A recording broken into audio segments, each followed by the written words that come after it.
Yeah, great point. So I mentioned those three types of conferences before, kind of how we see the competitive landscape, and we're kind of taking the best of all three, let's say, to really help inform our users. So the keynotes are, of course, going to be there. We have the CEO of Snowflake speaking, we have the CEO of Inflection AI speaking. We have just a ton of really amazing people. Kai Fu Lee just signed on this week, so awesome to see.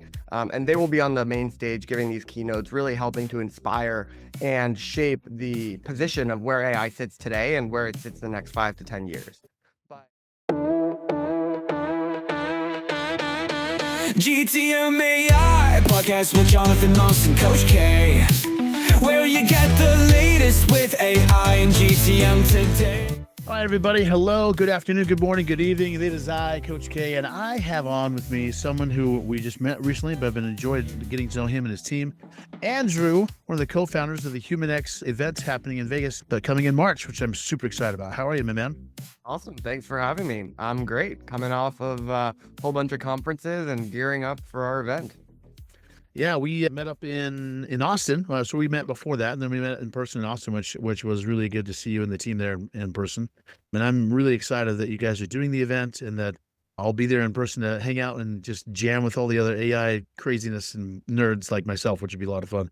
But before we get into all the details of that and kind of talking about what you do, like tell me, I'd love to know more about you and like your journey in this crazy space. Like you've been a founder and CEO a couple of times. You've been a residence and partner for Primary Venture Partners. Like you've done a lot of cool stuff, and now you're in this events AI world. So tell me a little bit more about your journey that I'm not able to see on LinkedIn. Like how'd you get to where you are?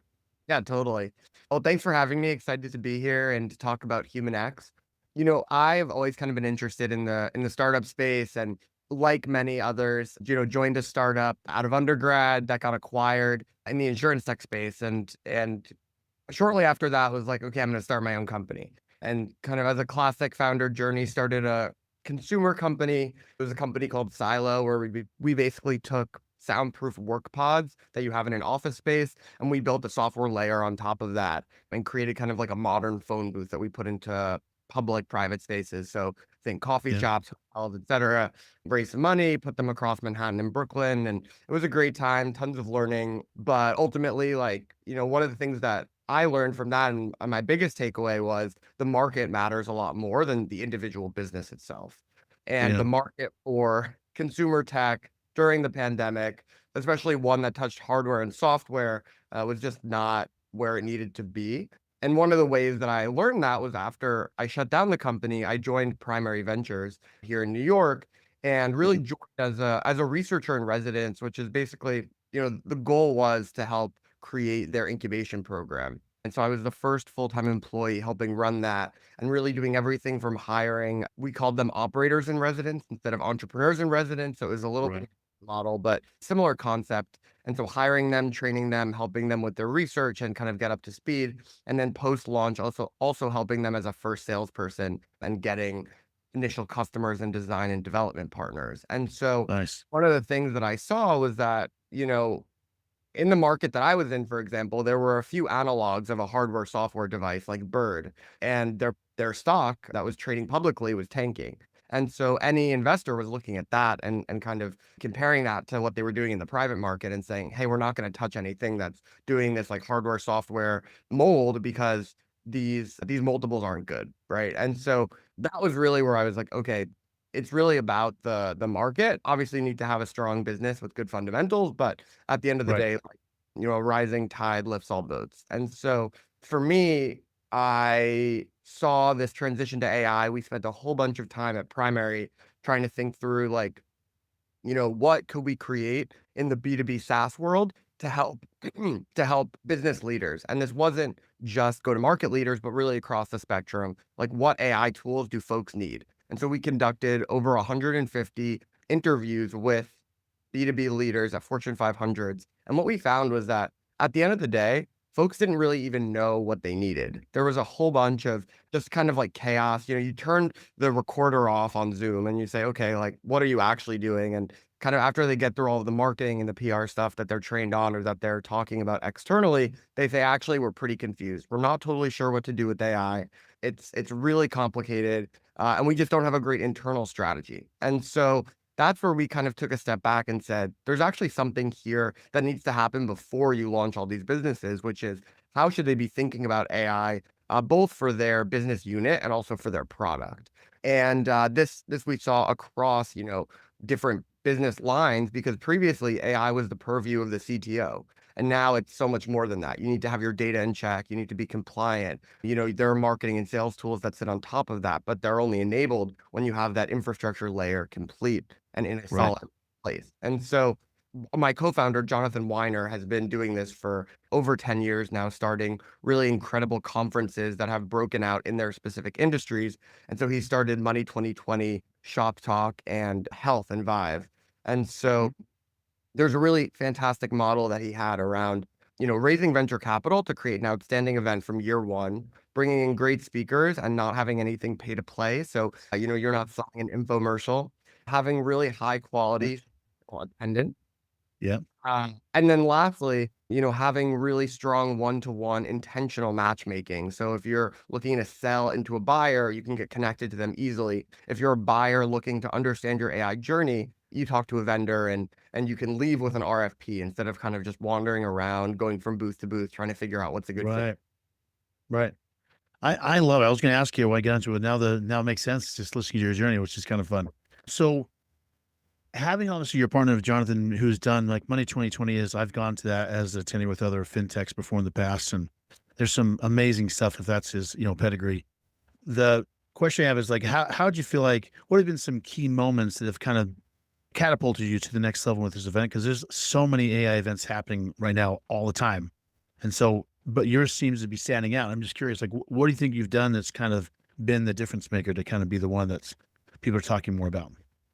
Definitely. I think there are really two things. One is being able to start an event and scale it from the outset. A lot of folks put on smaller events and then they slowly grow and grow and grow, and that's great. But it's really hard when you put on a small event to scale up to a really high level. We're starting with 3,500 people at the Fountain in Vegas. We have the whole thing rented out, which is a huge, huge convention space, because at the end of the day, it's much easier to go from 3,500 to 6,000 than it is to go from 200 to 1,000. And starting off at a higher number where you're really hitting that scale early on is super important. Number two is just how we see ourselves in the AI event landscape. So for us, there are three different kinds of events, and no one is really filling the niche that we are fitting into. So the first are really academic events. So think of NeurIPS or ICEE. They're great if you're an AI engineer, deep learning researcher. But at the end of the day, if you're a business executive, you're not going to go there to get information. It's not going to help you really understand how to deploy AI if you're a VP of marketing at Pfizer, for example. Right. Types of events are thought leadership events, which are really exciting. They're really great to be a part of. Think of like TED AI, Wall Street Journal Live, etc. They're fantastic events. But again, if you're looking for a roadmap to deploying AI in an organization, probably not where you're going to go. Last group of events, and probably the most similar to us, are events that are around a vendor's ecosystem. So AWS reInvent is a great example. Databricks has an event. A ton of other companies have events that are meant to enrich their own ecosystem. Dreamforce, for example. They touch on AI. They have a lot of relevant vendors there, but at the end of the day, they're really meant to help you get deeper into their own ecosystem and to sell their own product. Vendor. Yeah. And so we're closest to that, where we're going to have a whole bunch of companies there. It's going to be, really high quality production value, but we're not meant to enrich anyone else's ecosystem, but the leaders that are coming and help them really make the most of this new technology for their business. Who would you say, I know we were talking this before we started recording. Obviously, anyone who's in the AI tech space would be beneficial to go, but like, who do you think would be the most beneficial to go to attend to this? 'Cause like you said before, it's not just go to market leaders, it's like business leaders in general. Is that kind of like the target is just business, no matter what industry, or is it a specific industry you like to focus on? Yeah, so I mean, there are a few key industries that we have focused on. I mean, obviously, there is no AI without the infrastructure behind it, whether that's, getting your data in order, or having the right pipeline to consume that data, or having the foundation models that you're using to plug the data into. So all of those things are really core and really important to what we're doing, of course. And then the other industries where we see the most interest and adoption of AI, both on the generative AI side, but just, AI has been going on for a very long time. And so, and spend in the B2B space really take off in these areas. So like finance, cyber, healthcare, probably not surprising to your listeners, but that's really like the place where we see the most investment. And so that's where we're doubling down, outside of just the core infrastructure piece. But in terms of Cool. who's gonna be there, of course, it's going to be the CTOs, the CEOs, the VPs of engineering, the heads of data and innovation, because those are the ones who are consuming this information to then spread across their organization. It's the base level. Without them, this technology can't be implemented. But then, of course, you have really verticalized applications that are also key to using these tools, right? There are marketing and AI tools that are very specific to the marketing space that, just having the models themselves doesn't give you access to these outcomes. So marketing, revenue, operations, these are really key to where we see AI being deployed across the enterprise. Nice, man.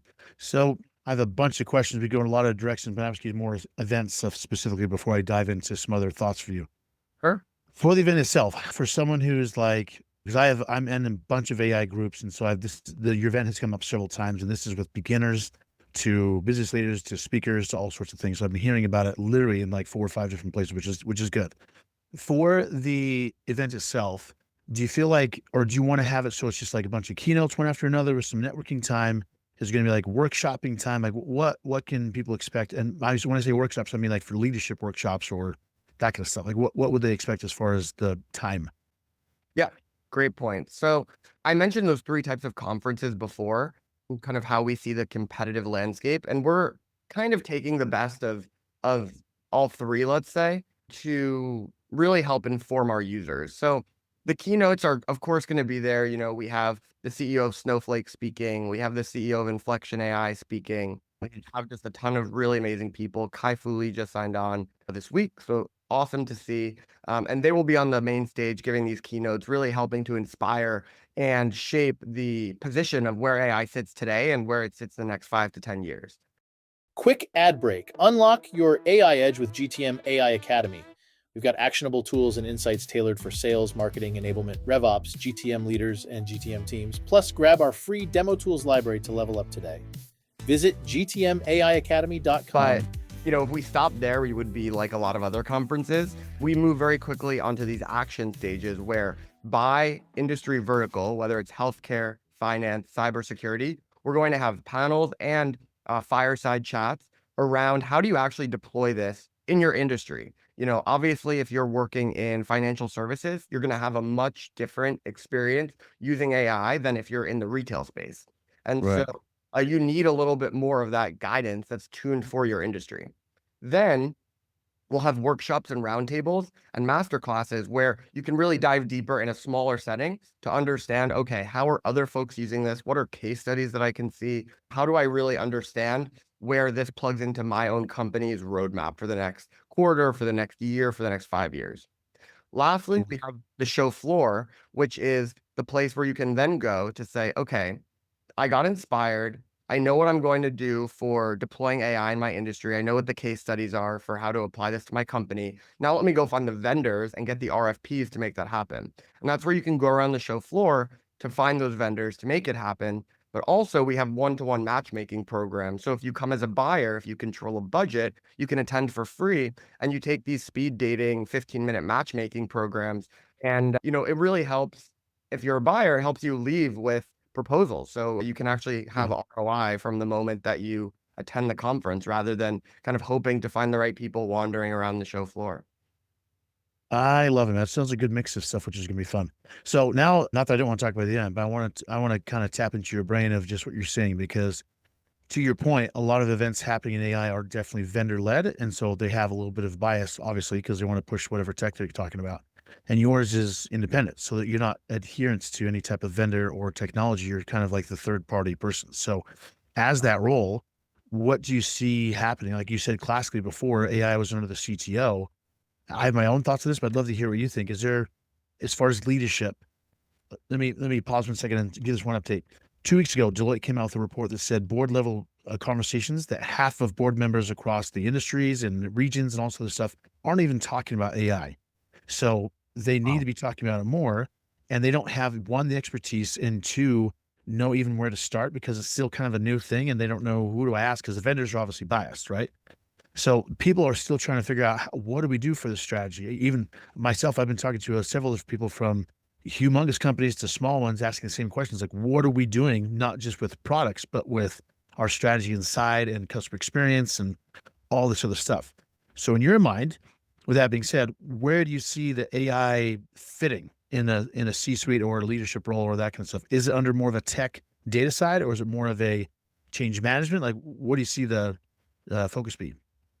Yeah, it's a great question. And I think from a leadership perspective, the technology officer or the CIO is going to be the one to own the data and the systems that enable AI. And again, like, I can't emphasize it enough that, like, there are just a whole bunch of companies that don't have the data in place, or they don't have the right organization, or they don't have the right pipeline set up to actually enable AI in the way that AI first companies are moving. And so, Mhm. we're going to see basically two classes of companies, I think.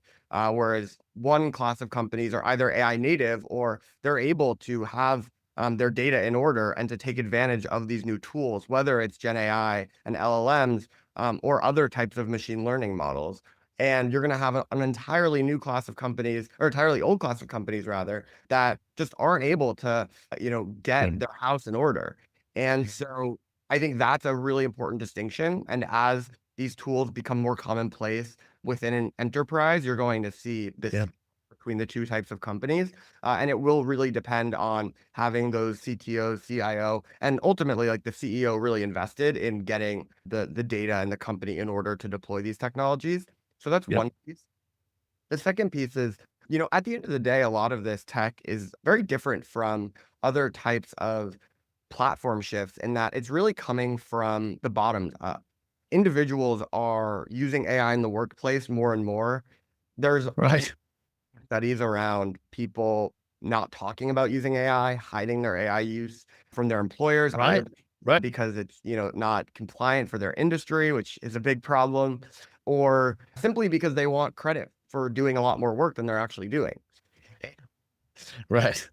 You know, that's the change management piece that you're talking about, where if an organization isn't encouraging individuals to share their experiences, they're never going to be able to capitalize on AI, because no matter how good the CTO is or the CIO is, they're not going to understand all the ways in which AI can be speeding up the workflows of the individual workforce. And if you're not encouraged to share use cases and to openly speak about the stuff that you're doing, your company's not going to benefit from it. And, you know, there will be a company that does share those use cases and they're going to take off. So you Right. have to just encourage that from a culture perspective, which I think at the end of the day is everyone's job.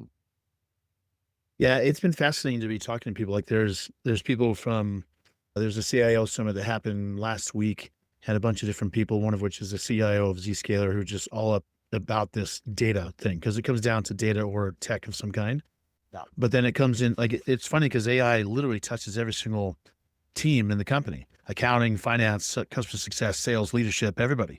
And right now, even though IT technically kind of rules some of it, they don't rule all of the tech stack across the entire team. And AI is one of the few, like classic ChatGPT, that everybody can use and get benefit out of, which is crazy. But at the same time, I feel like AI is a little bit more like electricity. I think in a year or 2 years or whatever the case is going to be, it's just going to be part of our tech stack, like electricity. It's not like, I don't tell people, hey, I work with electricity. It's just what I work with. So it's going to be interesting to see how things shift, just because of all the crazy fast changes happening all the time, which has been just, as you know, nuts to kind of keep up with. Yeah. Well, tell me this: in your own space, you're going to say something. Sorry. Oh, no, I was just gonna say, I mean, I completely agree, and that was, part and parcel for why we wanted to start this conference was, um, Yeah. the news changes so quickly with AI, whether it's a new model or whether it's a large company incorporating it into a product. and it's hard to know what to take advantage of, what to pay attention to. And, if you're on any of these emails around like AI news and things like that, oftentimes they're just link malls that share other Right. information. And so it's really helpful to get folks in person and to just take a second to really digest what's going on. And so that's why we wanted to have this event, because there isn't a good place to keep up with all of this. Yeah, it's crazy. With the, had a thought and then I love you commented, by the way. I just had a thought I was going to ask you about it. Hang on, come back to me. Good thing is I can edit all this out, so don't worry about that. This is good. For you personally or your team, how are you all leveraging AI? Like, do you have a tech stack of your own that you're using, either you personally or the team? Like, how do you use it inside of an event space and doing something like this? Yeah, it's a great question. I think, one thing that we're always doing is encouraging people to use AI and to share what they're Okay, doing, whether it's, oh, like I used AI to write these like sales emails, and here's a chatbot that I used, and sharing like a pre-trained ChatGPT that you can then go and use to recreate other things. One thing that I love that we haven't started doing, but I think we will, is just having like a Slack channel dedicated to like AI use cases where you can kind of cool. drop, new AI, whether it's chatbots or like new products that you can use into the channel to share, because we're a distributed team. Information can often be siloed, and so having that central hub, I think, is really important. And we're currently doing that for my team in the sales channel all the time. But I think outside of that, we have our matchmaking program. We're using AI for that to really help ingest a lot of natural language around, okay, you're a buyer, not just what your tech wish list is, but like, what are you actually trying to accomplish, and make sure that we match you to the right products when you attend the event. And then all the way through to, obviously using AI tools to summarize what we're doing at the event. So having live summarization of the content Cool. that's going on. We're talking about doing live translation as well. And yeah, there's a whole bunch of other things we're working on that you'll see when you come to the event. Well, I'm really excited, man. How do you, if I can tap into you, like, what do you do? Like, you as a co-founder, like, what do you use? What's your flow? Like, what's been the game changer for you?